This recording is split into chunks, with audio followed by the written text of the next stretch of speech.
হ্যাঁ বন্ধুরা, আবার দুপুরে একটা লাঞ্চ নিয়ে চলে আসলাম।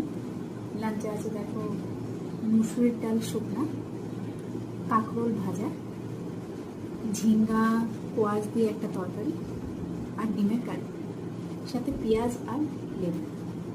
তো চলো বন্ধুরা, খাওয়া শুরু করি।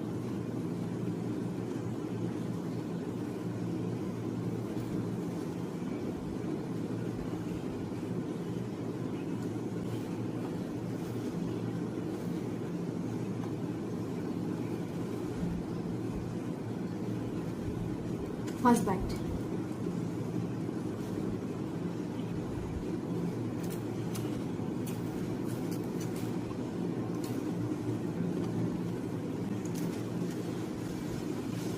কিছু দিয়ে একটা তরকারি।